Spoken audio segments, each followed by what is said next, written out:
के लिए आप बना सकते हो कैपिलरी वाटर वो पानी है जो प्रेजेंट होता है अपना, इसको क्या बोलेंगे अपन, फील्ड कैपेसिटी 1/3, फील्ड कैपेसिटी से लेकर के फील्ड कैपेसिटी एंड, और लास्ट में ये क्या आपका हाइग्रोस्कोपिक पॉइंट, हाइग्रोस्कोपिक पॉइंट, यानी फील्ड कैपेसिटी पे कितना था -1/3 बार और हाइग्रोस्कोपिक पॉइंट पे कितना था -31 बार। यानी कि जो कैपिलरी वाटर है वो -1/3 बार से लेकर के -31 बार के बीच में रहता है। ये क्या हो गया आपका, एक मिनट कुछ प्रॉब्लम आ गया क्या,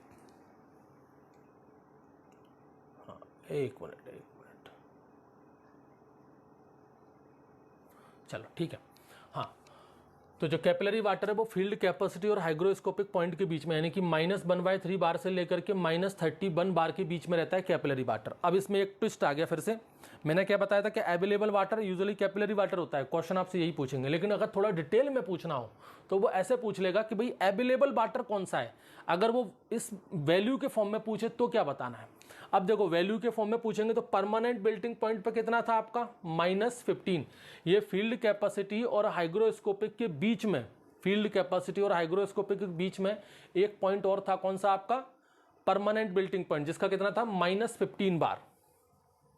यानी कि जो वाटर होगा, वाटर बिटवीन -1/3 बार से लेकर के -15 बार, यानी कि फील्ड कैपेसिटी, शॉर्ट में लिखूंगा मैं FC, फील्ड कैपेसिटी से लेकर के आपका permanent wilting point PWP, field capacity से लेकर के परमानेंट बिल्टिंग पॉइंट के बीच में जो पानी है वो तो अवेलेबल है प्लांट के लिए, वो प्लांट के लिए अवेलेबल है तो ये कैपिलरी वाटर है। कैपिलरी वाटर तो पूरा है, -1/3 बार से लेकर के -31 बार तक पूरा कैपिलरी वाटर ही है। लेकिन उसमें से भी -1/3 बार से लेकर के -15 बार तक, यानी कि फील्ड कैपेसिटी से परमानेंट बिल्टिंग पॉइंट तक के बीच का पानी ही अवेलेबल है। और फिर -15 से लेकर के वाटर बिटवीन -15 बार से लेकर के -31 बार, यानी कि 15 बार पे क्या है आपका PWP और 13 बार पर क्या है आपका हाइग्रोस्कोपिक पॉइंट। तो इसको क्या लिखें, हाइग्रोस्कोपिक पॉइंट को HP लिख दो। तो PWP से लेकर के HP के बीच का जो पानी है ये भी कैपिलरी वाटर है, लेकिन ये अवेलेबल नहीं है। ठीक है, ये डिटेल वाली बात हो गई। वैसे तो यूजुअली आपसे यही पूछ लेगा कि भाई अवेलेबल वाटर कौन सा है, कैपिलरी वाटर। लेकिन फिर कैपिलरी वाटर में भी हमने 2 पार्ट कर दिए, क्योंकि कैपिलरी वाटर पूरा कहां से है, इसमें अगर पूरा घिचड़ पिचड़ हो गया हो तो मैं अलग से आपको यहां पर समझा देता हूं। देखो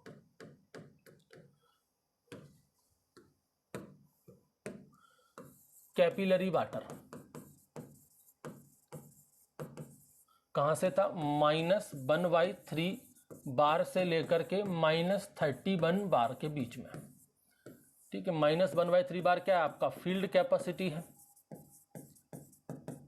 और -31 क्या है आपका हाइग्रोस्कोपिक है,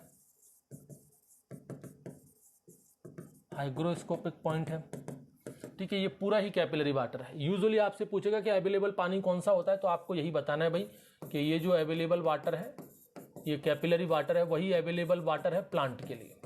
लेकिन अगर डिटेल में पूछे, वो इस वैल्यू में पूछे कि कहां से लेकर के कहां तक बार तक का प्रेशर प्लांट के लिए अवेलेबल है, तो यहां पर देखो 3 चीजें हो जाती है। -1/3 बार से लेकर के पहले जाएगा वो कहां तक, -15 बार तक, -15 बार तक, और फिर -15 बार से वो जाएगा -31 बार तक।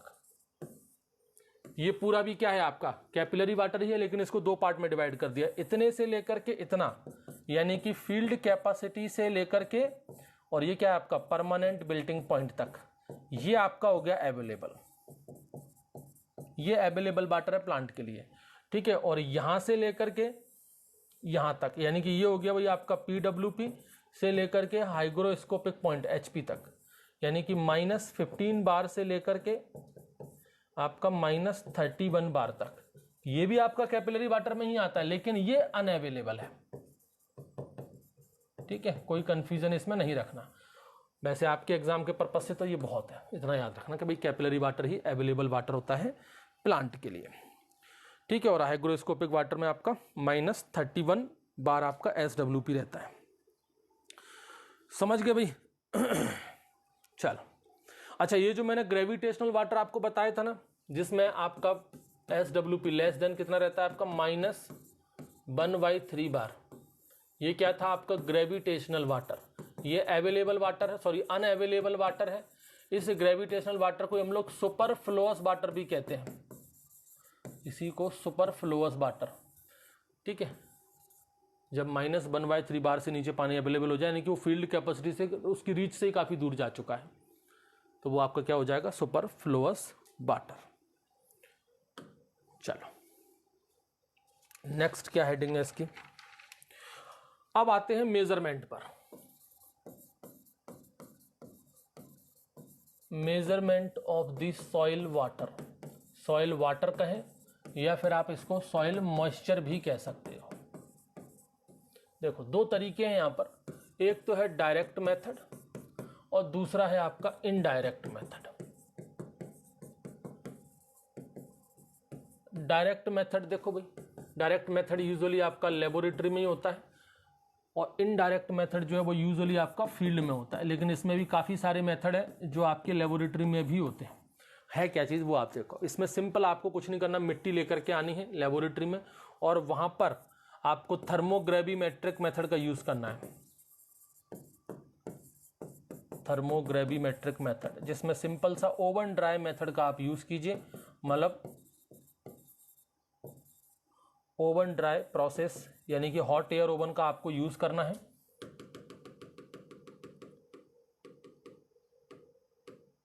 देखो ये है आपका कौन सा, थर्मोग्रेविमेट्रिक मेथड, और ये क्या है भाई आपका hot air oven. Hot air oven बड़ा सिंपल सा है भाई। देखो आप यहाँ पर सैंपल लेके आइए, ये आप सैंपल लेके आए, सैंपल जो भी लेकर के आएंगे आप सॉइल का, वो कैसा होना चाहिए, वेट होना चाहिए या फिर अपन कहें मॉइस्ट होना चाहिए, मतलब गीला होना चाहिए, तभी तो मॉइस्चर कंटेंट पता करोगे। उस सैंपल को ले आओ, सैंपल का वेट ले लो भाई कितना है, ठीक है। फिर उस सैंपल को आप रख देंगे ओवन ड्राई में, मतलब ओवन के अंदर रख देंगे, कितना 110 डिग्री सेल्सियस टेम्परेचर पर फॉर 24 आवर्स, 24 घंटे के लिए 110 डिग्री सेल्सियस। यूजुअली 24 घंटे नहीं कहते, तब तक रखना है जब तक कि यूनिफॉर्म वेट ना आने लगे। भाई इसके अंदर मॉइस्चर कंटेंट है, ये सैंपल हो गया, इसमें अपना सॉइल लेकर के आए, उसमें मॉइस्चर कंटेंट है, आपने हॉट एयर में रख दिया, ओवन में रख दिया। ओवन में रखने से क्या होगा, इसमें हीट पैदा होगी और जो मॉइस्चर है वो एवोपरेट होकर के उड़ने लगेगा। तो आप थोड़ी देर बाद जब उस सैंपल को फिर से ला करके उसको तौलोगे तो वेट थोड़ा कम मिलेगा, क्योंकि मॉइस्चर कुछ उड़ चुका होगा। फिर से उसको रख दो ओवन में, फिर बाहर निकाल करके उसको वेट करो, फिर कुछ ना कुछ कम हो गया होगा। और ये आपको कब तक करना है, जब तक एक जैसा वेट ना आने लगे। भाई जब सारा मॉइस्चर इसका उड़ जाएगा, मान लीजिए कि भाई इसके अंदर मान लीजिए हम 100 ग्राम लेकर के आए हैं और 100 ग्राम में मान लीजिए केवल 20 ग्राम ही पानी था, 20 ग्राम का ही मॉइस्चर था। जब 20 ग्राम पूरा एवोपोरेट हो जाएगा, यानी कि 80 ग्राम बचेगा। जो सैंपल आए उसका वजन अब 80 ग्राम बचेगा, 20 ग्राम उसमें पानी था जो उड़ चुका है। अब जब आप इसको 80 ग्राम को आप फिर से इसमें रखोगे और फिर बाहर निकाल करके चेक करोगे तो 80 ग्राम ही आ रहा है, और 2 घंटे के लिए छोड़ दो, फिर बाहर निकाल के फिर चेक करो तब भी 80 ग्राम ही आ रहा है, तो समझ जाओ कि अब मॉइस्चर उसमें है ही नहीं, पूरा मॉइस्चर उड़ चुका है, वो यूनिफॉर्म वेट आ गया। तो यानी कि ये क्या हो गया भाई, ओवन ड्राई सॉइल हो गई, ओवन ड्राइड सॉइल हो गई। इसका वेट ले लीजिए और यहाँ पर फॉर्मूला लग जाता है, वो फॉर्मूला बस आप याद कर लो, और ये फॉर्मूला आप याद रखना। क्या है इसका फॉर्मूला, मॉइस्ट सॉइल का वेट माइनस करना है आपको ड्राई सॉइल वेट से और डिवाइड करना है ड्राई सॉइल वेट के साथ ही, इंटू 100। यानी कि ये वाला जो सैंपल आए थे वो x और फिर जो ओवन ड्राई कर लिया वो y, यानी कि फॉर्मूला बन जाएगा x minus Y upon Y into 100। इस फॉर्मूले को पुटअप करके निकाल लो, वो आ जाएगा आपका मॉइस्चर कंटेंट का परसेंटेज। ये डायरेक्ट मेथड है। अब आते हैं अपन कुछ इनडायरेक्ट मेथड पर, जिसमें सबसे इंपॉर्टेंट है आपका एक टेंशियोमीटर। ये देखो इस तरीके का दिखता है टेंशियोमीटर, ये आप फोटो में देख सकते हो। ये इस तरीके का टेंशियोमीटर होता है, अलग अलग होते हैं, कई जगह पर ये मीटर यहाँ होता है, कई जगह पर ऊपर होता है, ये वैक्यूम गेज है, कई जगह पर ये यहाँ रहता है। इस तरह से इसको अपन फील्ड में रख देते हैं। अब होता क्या है, देखो इसके अंदर एक मोस्ट इंपॉर्टेंट ये है आपका porous cup. Porous cup, porous cup मतलब इसके अंदर बहुत छोटे छोटे से पोर होते हैं, बहुत छोटे छोटे से छेद होते हैं इसमें, इतने छोटे छोटे होते हैं कि पानी इसमें से बाहर निकलना शुरू हो जाता है। अब यहाँ पर अपन क्या करते हैं, हाँ एक और चीज बता दूं, इसको एरोमीटर भी कहा जाता है, एरोमीटर भी इसको कहा जाता है। इसमें 2-3 इंपॉर्टेंट चीज है। ये जो आप देख रहे हो ना, ये है इसका मीटर, इसमें इसकी रीडिंग ली जाती है, वैक्यूम गेज कुछ भी कह सकते हो आप इसको। अब बड़ा सिंपल है, ये आपका जो वैक्यूम अपना टेंशियोमीटर है, इसमें ये जो पाइप आपको दिख रहा है, इस पाइप में डाल दो पानी, इसको पानी से भर दो, पानी से भर दिया। उसके बाद आपने ये कैप लगा दिया, ये कैप यूजुअली रबर कैप होता है। रबर कैप होने की वजह से इसके अंदर सारी की सारी एयर जो है वो खत्म होनी चाहिए, मतलब यहाँ पर अब वैक्यूम क्रिएट हो जाना चाहिए। इसमें वैक्यूम, रबर कैप लगाने के बाद इसमें वैक्यूम क्रिएट हो जाएगा। अब इसको ले जाइए आप मिट्टी के अंदर डाल दीजिए। जब आप मिट्टी के अंदर इसको डालेंगे तो ये पोरस कप है, यहाँ से पानी निकलना बाहर हो शुरू होगा। अगर उस मिट्टी में अंदर, मान लीजिए अगर वो मिट्टी सूखी है, और तो सूखी है तो सीधी सी बात है वो पानी को एब्जॉर्ब करेगी। अगर वो मिट्टी ऑलरेडी पहले से गीली होगी, उसमें इस पाइप से भी ज़्यादा पानी होगा, तो वो इस पाइप में से पानी नहीं लेगी। अगर वो मिट्टी सूखी है तो इसका जो पानी है इस पोरस कप से धीरे धीरे बाहर निकलेगा। यहाँ से पानी बाहर निकलेगा तो यहाँ पर जो कॉलम है पानी का वो धीरे धीरे कम होता जाएगा, और जितना पानी कम होगा उतना ही जगह क्या होगी, वैक्यूम वाली क्रिएट हो जाएगी। वैक्यूम वाली जगह क्यों क्रिएट होगी, क्योंकि ये ऊपर से बिल्कुल पैक है, एयर अंदर आ नहीं रही है। तो जितना भी वैक्यूम क्रिएट होगा वो वैल्यू इसके अंदर रीड हो जाएगी, उसी से हम पता लगा लेंगे। यूजुअली इसकी जो वैल्यू रहती है, जो रेंज रहती है, वो आपकी 0.85 तक ही रहती है। 0.85 सबसे बढ़िया मानी जाती है। कहते हैं कि भाई 0.85 वैल्यू आ जाए इसकी, 0.85 बार इतनी वैल्यू अगर आ जाए तो आपको इरिगेशन दे देना चाहिए। ये उसने मॉइस्चर को मेजर कर लिया है। ये जो आपका टेंशियोमीटर है, ये सैंडी सॉइल के लिए बहुत बढ़िया माना जाता है, सैंडी सॉइल के लिए सबसे बढ़िया माना जाता है। और सूटेबल किस सॉइल के लिए नहीं है, क्ले सॉइल के लिए सूटेबल नहीं है, not suitable for the clay soil. Clay soil के लिए बिल्कुल भी अच्छा नहीं माना जाता। इन बातों को याद रखना। ये जो मैंने 4-5 पॉइंट आपको बताए हैं, एक तो टेंशियोमीटर, उसमें उसको एरोमीटर भी कहते हैं। रेंज क्या है इसकी, रेंज मतलब 0 से लेकर के 0.085 तक होती है, यानी कि माइनस में, ध्यान रखना ये माइनस में, -0.85 बार सैंडी सॉइल में सबसे अच्छा माप माना जाता है इसको। और क्ले सॉइल के लिए ये अच्छा नहीं रहता, ठीक है। और ये डायरेक्ट मेथड है, मतलब एक तरह से ये डायरेक्ट इनडायरेक्ट मेथड है, लेकिन ये डायरेक्ट मेजरमेंट करता है सॉइल मॉइस्चर टेंशन का या फिर सॉइल सक्शन का, टेंशियोमीटर। टेंशियोमीटर के बाद अपन बात करें यहाँ पर जिप्सम ब्लॉक की। जिप्सम ब्लॉक ये भी बड़ा सिंपल सा है। यहाँ पर बस आप प्रिंसिपल याद रखो। इसको इलेक्ट्रिक रेजिस्टेंट मेथड भी कहते हैं, इलेक्ट्रिक रेजिस्टेंट मेथड। आप लोगों को पता है जहां पर भी पानी होगा वहां पर करंट बह सकता है। भाई सीधी सी बात है, एक बंदे को यहां खड़ा कर दो,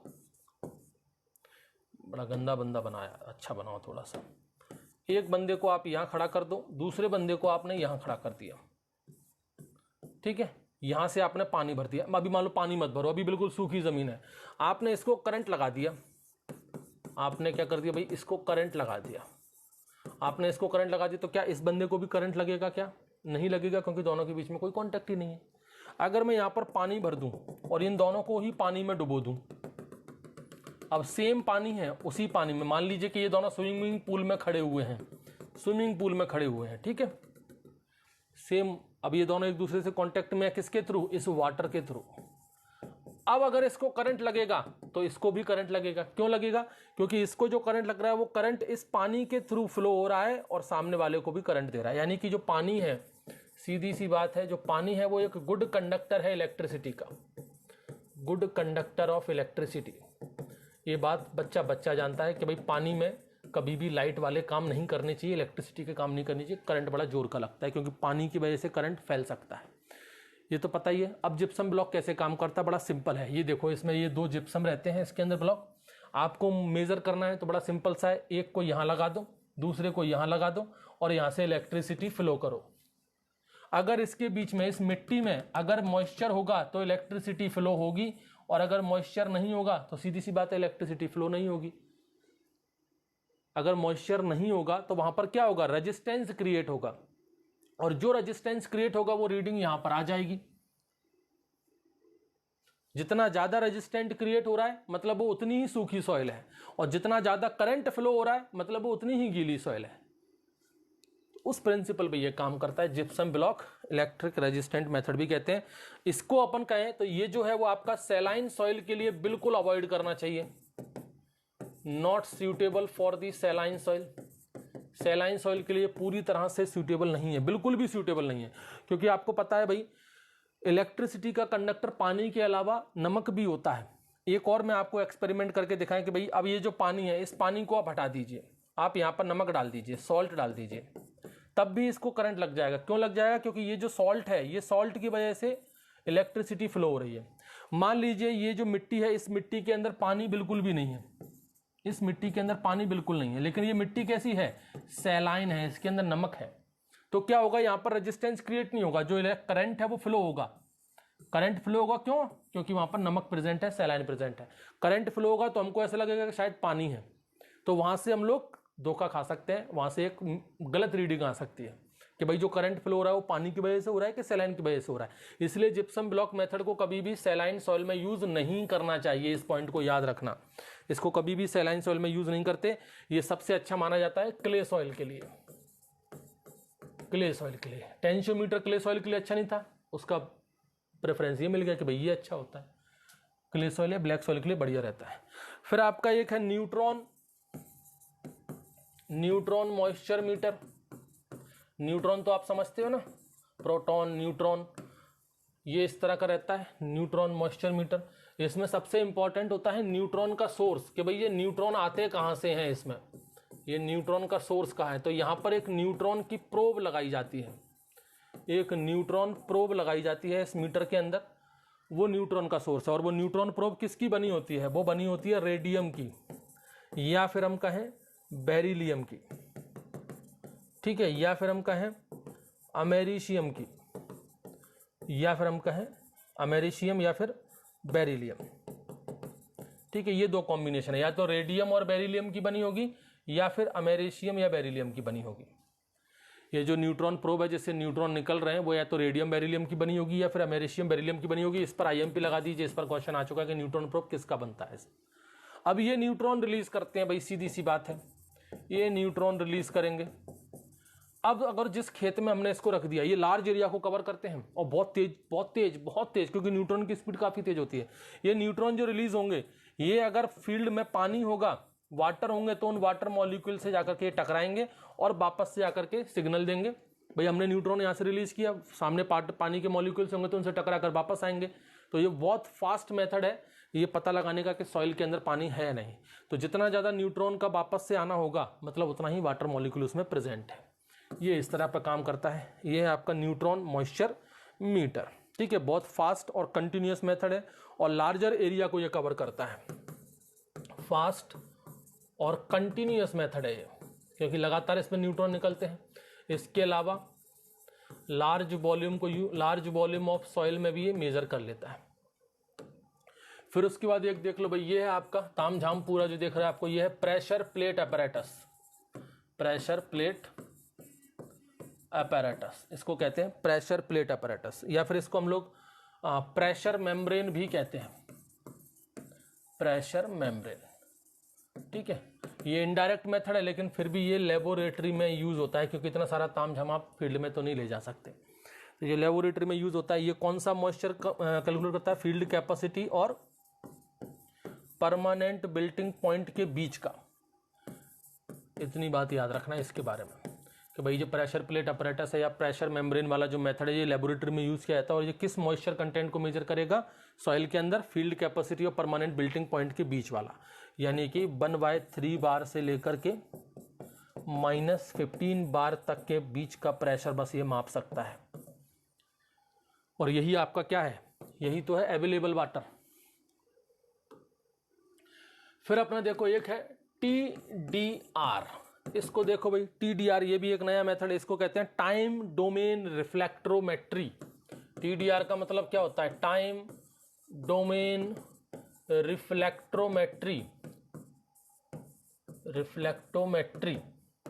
क्या होता है भाई ये टाइम डोमेन रिफ्लेक्ट्रोमेट्री?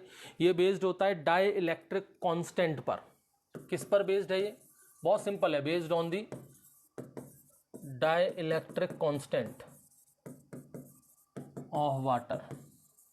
पानी का जो डाई इलेक्ट्रिक कांस्टेंट है उस पर बेस्ड है।